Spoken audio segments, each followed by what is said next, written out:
What's going on, everybody? K to the 2 here with the Battle Union Season 5. This is Week 1, and we are going up against Frito of the Welsheons. Now, this is a TBU Season 1 rematch of when I took over for Dan, aka Siggy. He is amazing. He thinks that Carrot Costa is a bird, and we love him for it, and he is right, because he is the master on whether or not Pokemon are birds or mammals or whatever the fuck they are. He knows because he's a fucking scientist. Anyway, enough about Dan, enough about Season 1. We won that game. That's way in the past. We're here to win this game now. And it's Week 1, so winning the first week would be imperative on having a perfect season, because if you lose in Week 1, spoilers, perfect season ruined. So, like, I'm aiming for a perfect season. You know how I am. Like, if I lose a single game, then that's ruined, and then my dreams are ruined, and then I'm just going to be sad for the rest of my life. That's exactly how things are going to pan out. If I lose, I'll feel worthless. No, I'm kidding. Anyway, if I lose, like, it's not that big of a deal because it's just a game of Pokemon. Anyway, we are here against Frito, and I will go ahead and go over my team really quickly. I decided there are going to be no team builders this season, mainly because I don't get a whole lot of viewership on them anyway. And what I can do, if you guys really want to see the team, is what I'm going to do in a paste bin down below, or Poke Paste, because that's even better. In a Poke Paste down in the description below, you can check out what I brought exactly, all the sets that I brought. Not going to go over exactly why I brought everything. Pretty much, I hope you guys can assume why I brought some things.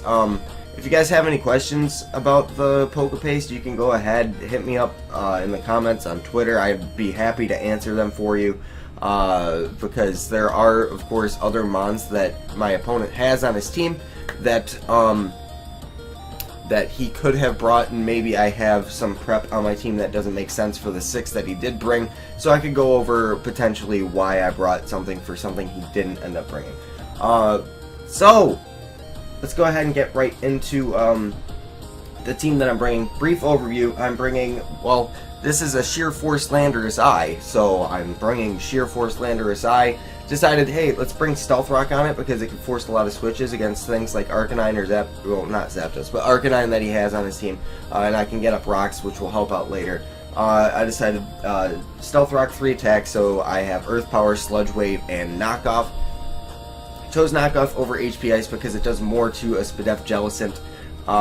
And I wasn't necessarily afraid of Gliscor. I could potentially knock that off on the switch-in if he decides to make that his initial switch-in to Landorus. Next up we have just a standard Calm Mind Sylveon with a Babiri Berry for the Cobalion, because that was the one thing that really necessarily stopped it. I don't like bringing Babiri Berry for things that get Iron Head necessarily, because of course they can just flinch you, and the Babiri Berry now doesn't matter at all. But I decided to do it anyway. Heatran is going to be a Flame Charge Modest set, 3 attacks on an Air Balloon. I have Mega Aerodactyl, which is going to be Roost in 3 attacks. 3 attacks being Stone Edge, Earthquake, and Ice Fang. Does really nice work against his team. Slowking is going to be mixed defensive, is going to be there to mainly take on Cobalion, which is the biggest setup threat against my team, and also there for Mega Guard. Otherwise I don't really have a whole lot to switch into Mega Guard. Sylveon is okay for it. Slowking, of course, is probably the best thing for it. I don't want to waste my Air Balloon on my Heatran by switching it in randomly, and Slowking's just pretty good against his team. I have Toxic on it, so like I can spam Toxic. I can click Scald on things that the Toxic doesn't affect. And lastly, we have our viewer pick. Yes, that is right. 2 seasons in a row in TBU, we are bringing our viewer pick to Week 1. Luckily, it has like a really nice matchup against Frito's team. It is a Rock Polish, Earth Power Groundium Z Aurorus, which will allow me to completely destroy a Cobalion. I have Snow Warning over Refrigerate Hyper Voice, so I have Snow Warning Blizzard, which does a little bit more damage, which would be nice for Mega Guard, so I can get away with not having as much damage on the guard as I normally would like to. And I also have Freeze Dry to hit the Jellicent. So if I can get a Toxic on that, wear it down, Freeze Dry will run through it. So let's go ahead and talk about my lead. So I just decided, hey, he doesn't have a whole lot of shit for Lando I. The only thing he brought to outspeed it reliably would be Excelgor and an HP Ice Cobalion. So let's go ahead and lead off with the Landorus is what I said. So let's go ahead, hop right into the match. I'm deciding to lead with Landorus. Has a really good matchup against pretty much everything that he brought. I can live pretty much any move that his team wants to throw at me. Even HP Ice from a max invested Cobalion, which he does end up leading with. Even that I can live and I can get off of massive Earth Power. But because of that information, I decided let's go ahead and go for the knockoff on turn 1. Which turns out to be a mistake because he ended up staying in. I was actually kind of confused by that. Not only was I confused by that, it was more so the fact that he went for Iron Head over HP Ace or Stealth Rock. So that's kind of what threw me off the most. So I decided, look, I could have killed that turn 1, but we're over it. We can just go into our Slowking here. I don't want him flinching me because him flinching me would be absolutely the worst thing that could happen in that situation, because I need the health on Landorus if I want to take a hit from Excelgor. So I'm just going to go into my answer to Cobalion in my Slowking, as he's just going to Volt Switch out. I predict that, and I'm just going to click Toxic as he brings in his Jellicent. We miss. That's great. So off to a great start here. So we're gonna have to claw our way back into it, grab our momentum back again. So we're just gonna go ahead and go for our own Toxic as he goes for his own Toxic. So we're exchanging Toxics here. I'm praying I don't miss this one, because if I miss, I'm already behind. So that wouldn't be the greatest thing ever. So on the following turn, I don't have the greatest switch-ins to Toxic on my team. I don't want Sylveon getting Toxic this early on in the game, because it is still a really good win con against the team that he brought. I can set up on pretty much anything that isn't Cobalion, and Cobalion I can pretty much just ruin.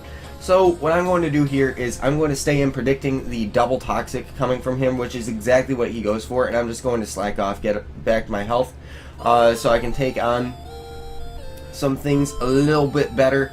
And what I'm going to do here is I'm actually going to predict him to switch out, and I'm going to go for the Toxic, and I'm going to be able to be the one to get off 2 Toxics on his team, while he only got off the 1 on the Slowking, which is perfect. And that's exactly what he's going to do. He's going to switch out into his Shaman, which actually I thought would be his initial switch in to the Slowking. But we are going to be able to land the Toxic on the Shaman. Not the biggest deal for him, because he does have the natural cure on the Shaman, and he would be able to switch out, get rid of the Toxic, but it's going to be very nice for wearing down this Shaman, getting it in range of something like Aurora's Blizzard, because right off the bat it's not 100% in range. Sludge Wave from Landorus if he turns out to be a Kebia Berry variant. Stuff like that. So having the Toxic damage rack up on the Shaman is very nice. So I'm just going to go into my Sylveon. I don't want to take a Seed Flare, as he is going to go for the Leech Seed. That's completely fine by me, because what I can do is I can just Wish Spam pretty much and stall this thing out of Seed Flares. If he gets a Seed Flare Spadef Drop on the first try, I would be a little bit salty, because I wouldn't be able to stay in here and stall him out of Seed Flares, which are pretty much his only way of dealing with the Sylveon with his Shaman, as he is going to go for the Seed Flare. So I'm crossing my fingers. Yes, please don't do this, and I'm just going for the Wish this turn. Doesn't get the Spadef Drop, we get the Wish off, and what I can do here is I can just go ahead, go for the Protect, and I can see right away that this is also a max special attack invested Shaman, which means I could potentially be 2 KO'd with the Leech Seed damage, so I'm pretty much forced to go for Protect here, which is fine, mostly because that Shaman is already in range. I'm going to go ahead, Protect up, as I said. He's going to go for another Seed Flare, pretty much scouting to see if I did have Protect. I don't think I revealed it at that point. So He is going to get back some lefties, some Leech Seed, and he's going to take the toxic damage. So Shaman's getting worn down, and I can sit in here with Sylveon and continue to go for wishes. So I'm thankful for that. I can stall him out of Seed Flares if I get lucky. He could also miss eventually, so Sylveon pretty much is in the driver's seat in that matchup, so he decides, let's just go ahead and switch out. He goes into his Cobalion, which will be able to live a Hyper Voice, unfortunately. So what I'm going to do here is I'm actually going to pass this wish into Landorus, because you saw from the turn 1 damage that Ironhead only did about 35%, a little bit, yeah, like 35%. So I'd be able to take that, get my wish, and get back up to full health. But he is going to go for the Stealth Rock. So right here, I know he doesn't have HP Ice because of the turn 1 exchange. So I'm just going to go ahead, go for the Earth Power, which will completely annihilate this Cobalion, except for the fact he flinched me. So that's great. We're off to a great start once again. So don't flinch this time is pretty much what I'm praying for, because I wouldn't be able to Wish Pass into Landorus again. I don't flinch, but this pretty much means I can't come in on rocks like twice, especially if I get my own Hail Up from Aurora's Snow Warning. So right here, I'm pretty much forced to go into Slowking as he brings in the Excelgor, because that is his answer to the fucking... What was I just in with? Landorus, yeah. There we go. It's his answer to the Landorus, because it's the only thing on his team that outspeeds it now, and everything else pretty much dies or is a Gliscor, which I'd switch out against anyway. But he crits with the Giga Drain, so that does a lot of damage, and I'm like, that's either Timid Specs or that is Modest E-Belt. And considering my team, I think he'd be Modest E-Belt. So he's going to go for the HP. I don't know what it is. I'm assuming it's either ice or ground. If it is ice, that means he probably has Focus Blast on his set. If it is ground, that is best way to hit Heatran. So, yeah. I'm just going to go ahead and go for the Wish here. Keep my Sylveon as healthy as possible. As he brings in his Gardevoir here. Traces the Pixelate, which is completely fine because it's a Mega Gardevoir and it has Pixelate anyway. So... he's going to go ahead and Mega up. I'm just going to click Protect, get myself healthy, and he's actually going to predict this pretty nicely. As I go for the Protect, he's actually going to go ahead and go for the Light Screen, which is going to make it a little bit harder for Sylveon to break through his team in time. He might be able to get off a Toxic with his Jellicent, if that is a possibility. Then Sylveon isn't a 100% win con. So right here, I decided my best play 100% was just to go for the Calm Mind, because I will be able to live a second Hyper Voice, and I will be able to start setting up on this Gardevoir, mostly because I am physically defensive. He will not be able to break through with Psyshock either. So getting off a Wish basically means that I can Protect up on the following turn and get all of my health right back, and I can continue to set up on the Mega Guard. So that's perfect. So he goes into the Jellicent as I go for the Wish, and right here, as I said, I am going to go for the Protect, get myself back up a good amount of health, and he is going to make a good middle ground play pretty much. He's going to go for the Scald, as if I had not gone for Protect and he went for Toxic, that would be detrimental to my Sylveon. So if I wanted to Wish Pass into anything, it would have gotten Scalded, and that wouldn't have been great. So he's just going to go ahead and take a little bit more chip damage from the Toxic. I'm going to go ahead and switch out here, predicting the Toxic in order to keep my Sylveon from getting Toxic, and also this acts as a potential turn to get Slowking back up a little bit more health with Regenerator, as I am pretty much expecting Hex at this point, because otherwise he doesn't have anything to break through Slowking. So what I'm going to do here is I'm going to predict the Hex to come my way, because that would be able to kill my Slowking at this point. So I'm going to go right back into Sylveon, and I'm going to, I think, just Wish up once again.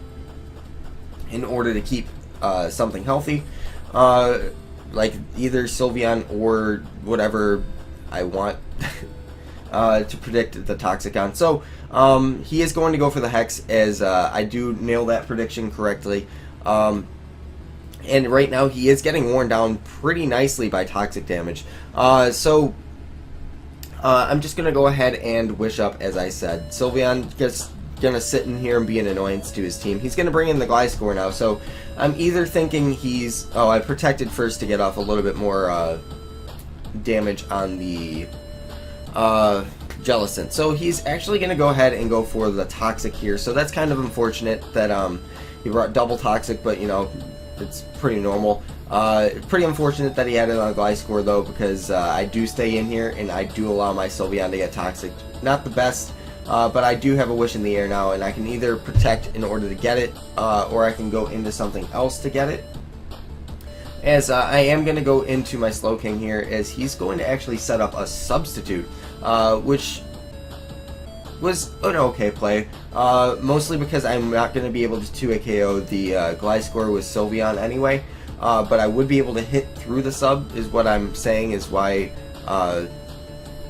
it was an okay play, mostly because I would be able to hit through the sub, but he gets a free sub and he can roost off the damage. Poison Heal will get him back healthy, and I would be able to 2-hit KO anyway. So that was smart on his part. So I'm just gonna go ahead here and stay in with Slowking. He gets another crit on the Slowking, so I'm getting kind of tired of all this hacks going against me. But you know, it is what it is. So right here, I am going to go ahead, break the sub on the Gliscor, and I'm like, I don't want to take another EQ. I'm just going to make a big play here. I'm going to go into my Mega Aerodactyl. Mostly because he's either going for another sub, and I don't expect him to have no Roost on this set. So I would be able to beat the Gliscor with Aerodactyl in time, unless he gets a Toxic off on me, but even if he does, then I'm still beating this Gliscor. So what I'm going to do is I'm going to come in with the arrow on the EQ. It works. And now I'm just going to go ahead and I'm going to Ice Fang. He doesn't really have anything that he can switch in right now to take it. Everything on my team outspeeds, or arrow outspeeds everything on his team. There we go. That's what I wanted to say. So I'm just going to go for the Ice Fang, as he actually stays in here. He doesn't die, barely, but he goes for sub. And he said that he did this because he was calcing regular Aerodactyl instead of Mega Aerodactyl. So justifiable, mostly because miscalcs happen like crazy. I fucking missed a Stone Edge now, too. God damn it. So we're off to a great start. He gets the Toxic off because of the Stone Edge miss. I went for Stone Edge mostly because if he had gone into Jellicent or Shaman, I would be able to punish them for coming in, as well as also being able to kill the Gliscor. But I miss. He's going to be able to get off the Toxic on Arrow, which is kind of a big deal, and you're going to see why in a moment. But right here, because of the turn 3 miss of Toxic, I am going to miss out on the KO on the Jellicent, because I would have had the extra like 5% damage that he's left on right now, and the Stone Edge would have been able to kill. But instead, I am forced to just go for Ice Fang, and it's my best move to hit the majority of his team. So because of that, I am going to take an extra turn of Toxic damage, which is going to put me in range of, as Excelgor comes in, it's going to put me in range of this thing's Water Shuriken. If I had not taken the extra turn of Toxic, I would have been able to kill the Excelgor and come in with my Landorus and just win the game.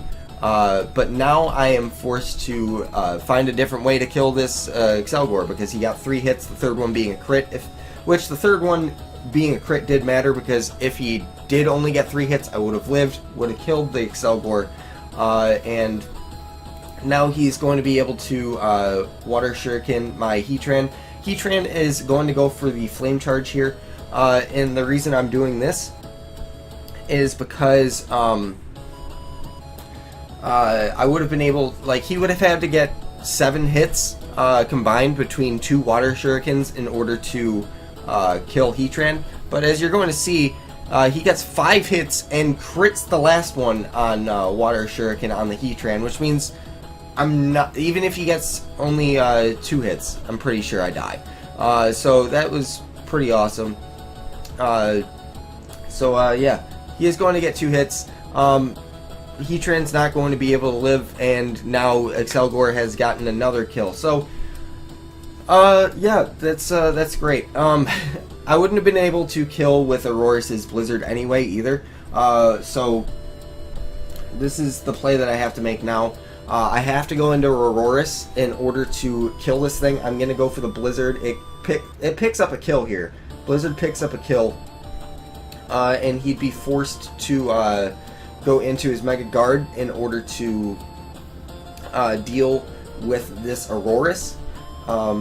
Otherwise, like, even if he didn't have Water Shuriken, I would have been able to Rock Polish up in front of the Excelgor, but because he does have it, I am not going to be able to get off some Blizzard damage on the Mega Guard, and I'm going to go down to a Hyper Voice. But the hail is important, because with that hail damage, it basically guarantees that Landorus, which is going to come in right now, guarantees that Landorus is going to be able to kill this Mega Guard with Sludge Wave. Now, the thing is, as you just saw, I came in on Stealth Rock, and I only have 21 health left, and the hail is up. So, I need to hope that I can live my own hail over the next 2 turns, because I killed the last 3 things on his team. If I just click Sludge Wave 3 times, 3 things die. It's all up to whether or not I die to my own hail. So, if hail does 10 damage or less, I'm good. If it does 11 damage or more, I'm fucked. So, let's see exactly how much damage hail is doing, why don't we? We're just gonna go ahead, throw off our Sludge Wave here. Guaranteed kill on this Gliscor from where it is at. Because I do 30 min from with Sludge Wave against this Gliscor. I do get a crit, not that big of a deal, but against the set that he brought, I was able to kill. Now, Moment of Truth, it does 10. So we're going to be able to live on 1 HP. Because of the hail damage as well, we are going to be able to guaranteed kill this Mega Guard from here, so I'm not worried. Yeah, Landorus is, wow. That was cutting it way too close. So there was a lot of hacks in there that ended up mattering. It didn't overall end up mattering because we were still going to win this match 3-0, but like, it would have made it a lot more comfortable just if he didn't get the Iron Head flinch on Landorus, or if his Water Shurikens didn't keep getting the max hits that he needed every single time, and critting on the last one pretty much. And also Stone Edge missing. If I didn't miss Stone Edge, I got off massive damage against the entirety of his team. And I don't get Toxic, which is amazing, because then Excelgor isn't able to come in, get off Water Shurikens, and I'm able to destroy that thing. I had a chance to kill Mega Guard, a good chance to kill Mega Guard. I had a good chance to kill Shaman from where it was at. Jellicent, I didn't have the greatest chance to kill from where it was at, but as, like, if I didn't get the Toxic miss on turn 3, as I mentioned, I would have been able to kill that. So Mega Arrow possibly could have been able to sweep up the rest of that game had I not missed my Stone Edge. But you know, that is the game we play. It happens a lot, and I didn't get completely punished by it. And we end up winning this game 3-0, so that's a good start to the season, winning 3-0. And next week we play against RTK, so that's going to be all I have to say about this game. Thank you guys so much for watching. If you guys did enjoy, go ahead and leave a like on this video. Go ahead and comment down below, and I will see you guys next time.